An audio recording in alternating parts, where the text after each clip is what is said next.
بھی ایسے ہیں کہ انہوں نے میرٹ پر اس فیصلے دیے ہیں، اور ان سے لگتا ہے کہ عدلیہ جو ہے وہ بیدار ہے اور وہ ملک کی بقا اور ملک کی سلامتی چاہتی ہے۔ عدلیہ یہ چاہتی ہے کہ ملک بحرانوں سے نکلے، اس حوالے سے عدلیہ بہترین فیصلے کر رہی ہے، اور اب آ کے یہ ججز کا جو احساس ذمہ داری ہے یہ لائق تحسین ہے، اور یقیناً ان ججز کو سلام کہ جنہوں نے احساس کیا اپنے وطن کا، اپنے وطن کے عوام کا اور قانون کا۔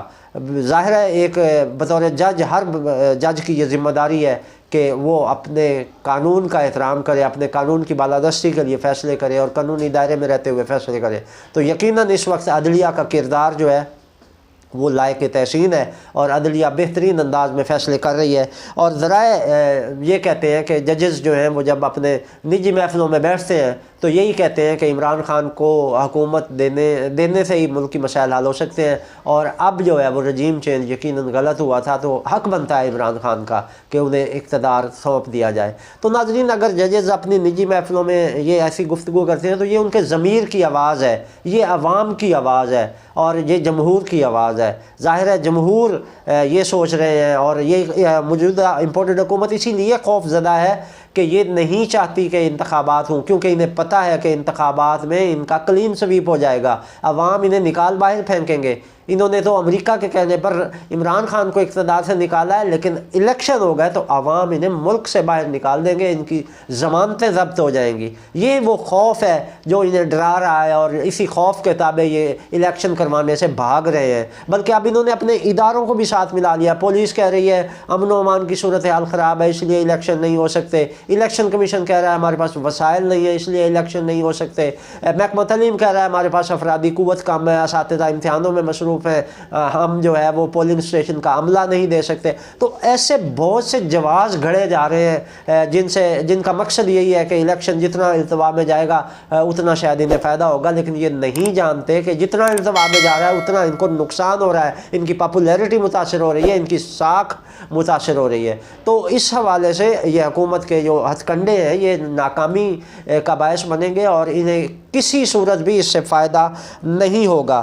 ناظرین، عارف علوی اور عمران خان کی جو ملاقات ہوئی تھی اس میں عمران خان نے عارف علوی سے یہی مطالبہ کیا تھا کہ وہ صرف اور صرف انتخابات چاہتے ہیں، اور عارف علوی بطور صدر مملکت اپنی ذمہ داریاں نبھائیں اور اداروں کو پابند کریں کہ وہ انتخابات اپنی مقررہ مدت کے اندر اندر کروائیں۔ اس حوالے سے عارف علوی نے یقین دہانی بھی کروائی تھی، اور پھر اس کے بعد عارف علوی نے الیکشن کمشنر کو خط بھی لکھا کہ انتخابات مقررہ مدت میں کروانا آپ کی آئینی ذمہ داری ہے۔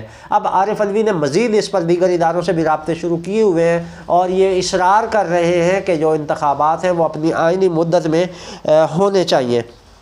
اس کے علاوہ ناظرین، کچھ ہمارے ذرائع نے یہ خبریں دی ہیں کہ مریم نواز کو جب عہدہ دیا گیا نواز شریف کی جانب سے، تو عہدہ ملنے کے بعد مسلم لیگ نون کے کچھ سینئر رہنما اور شہباز شریف گروپ جو ہے، جن کو حمزہ شہباز گروپ کہا جاتا ہے، یہ نالاں ہیں اور پارٹی قیادت کی اس پالیسیوں سے کہ مریم نواز کو ہی کیوں آگے لایا جا رہا ہے، جبکہ باقی سینئر رہنما موجود ہیں۔ شاہد خاقان عباسی کا پارٹی سے الگ ہو جانا، اس کے علاوہ اور بہت سارے لوگ اس وقت پارٹی پالیسیوں سے ناراض ہیں، اور وہ کچھ لوگ تو اظہار بھی کر رہے ہیں اور کچھ لوگ اظہار نہیں کر رہے، لیکن وہ اپنے پارٹی حلقوں میں اس بات پر چہم گوئیاں ضرور ہو رہی ہیں کہ مریم نواز کو اس لیے بنا دیا گیا کہ وہ نواز شریف کی بیٹی تھی، جبکہ کچھ سینئر رہنما جنہوں نے قربانیاں دیں اور جنہوں نے جلا وطنی میں بھی پارٹی کا علم تھامے رکھا، انہیں نظر انداز کیا گیا ہے۔ اب آپ نے ناظرین دیکھا ہوگا، یہ کلیئر چیز ہے کہ آج لاہور میں ابھی کچھ دیر پہلے باب پاکستان منصوبے کا افتتاح ہوا ہے، اور اس منصوبے میں مریم نواز کہیں نظر نہیں آئی، جبکہ مریم نواز جو جلسے کرتی پھر رہی ہے ان میں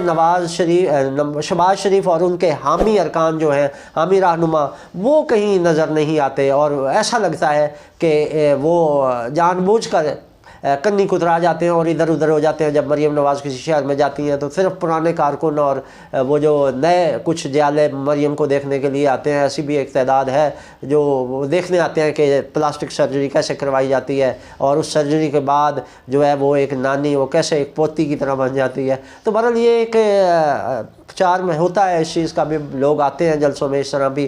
تو یہ جو اندرونی اختلافات ہیں اس سے بھی پارٹی کی ساکھ متاثر ہو رہی ہے، پارٹی کے ورکنگ متاثر ہو رہی ہے، اور مستقبل میں اگر یہ اختلافات مسلم لیگ نون نے نہ دور کیے تو اس سے پارٹی کو نقصان ہو سکتا ہے.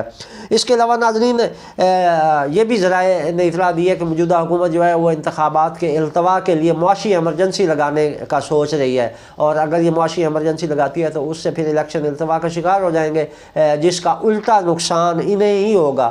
سمجھ نہیں آتی شہباز شریف کو ایسے مشورے کون دے رہا ہے جو الٹا مسلم لیگ نون کے خلاف جا رہے ہیں. اس سے مسلم لیگ نون کی ساکھ بری طرح متاثر ہو رہی ہے، اور اس سے یہ ہوگا کہ جو مسلم لیگ نون کے ارکان ہیں وہ بدل ہوں گے، اور عوام تو بدل ہیں ہی ہیں. عوام میں بہت زیادہ اس حوالے سے جو ہے ایک ذبذب پایا جاتا ہے، ایک نفرت پائی جا رہی ہے موجودہ امپورٹڈ حکومت کے حوالے سے کہ مہنگائی کے عذاب نے ان کا جینا دو بھر کر دیا ہے. اب ناظرین ایک چھوٹا سا جو انٹرنیشنل ایشو بھی تھا اس کو بھی ڈسکس کیے جاتے ہیں.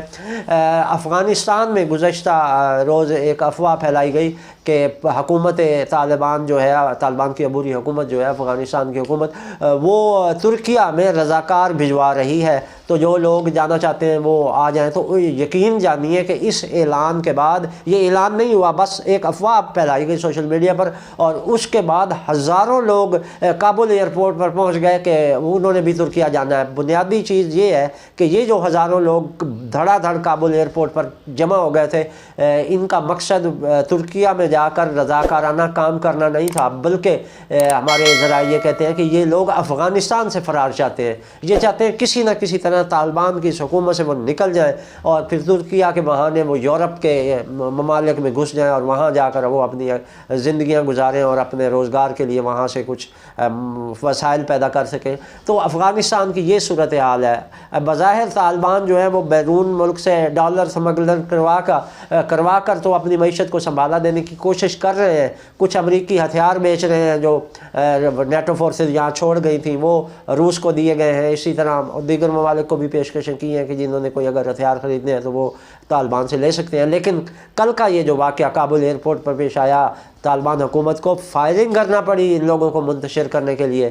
طالبان کے جو سیکورٹی اہلکار تھے انہوں نے ہوائی فائرنگ کی، تب جا کر کہیں لوگ منتشر ہوئے، ورنہ ہزاروں کی تعداد میں لوگ وہاں جمع ہو گئے. اور ایئرپورٹ روڈ پر اتنی زیادہ ٹریفک جیم ہو گئی کہ گھنٹوں وہاں گاڑیاں پھنسی رہیں، اور ہزاروں کی تعداد میں لوگ ایئرپورٹ پر پہنچ گئے کہ انہوں نے ترکیہ جانا ہے. بظاہر تو یہ رضاکارانہ طور پر وہ جانا چاہ رہے تھے کہ وہاں جا کے امدادی سرگرمیوں میں حصہ لیں گے، لیکن ایسی طالبان حکومت نے کوئی اناؤنسمنٹ نہیں کی تھی کہ جس سے یہ کہا جائے کہ وہ ترکیہ میں رضاکار بھیج رہے ہیں. لیکن لوگوں کی اس ایک افواہ نے لوگوں کی رائے کو بے نقاب کر دیا کہ لوگ اب افغانستان میں طالبان حکومت میں نہیں رہنا چاہتے. یہی وجہ ہے کہ ہزاروں کی تعداد میں لوگ ایئرپورٹ پر بل پڑے. تو یہ تھی ناظرین اب تک کی اپڈیٹس. الیکشن اور موجودہ پاکستانی سیاسی صورتحال میں مزید کیا تبدیلیاں آتی ہیں اس سے ہم آپ کو آگاہ کرتے رہیں گے. ہمارے ساتھ مبصر رہیے گا. تصور شہزاد کو اجازت دیجیے. اللہ نگہبان.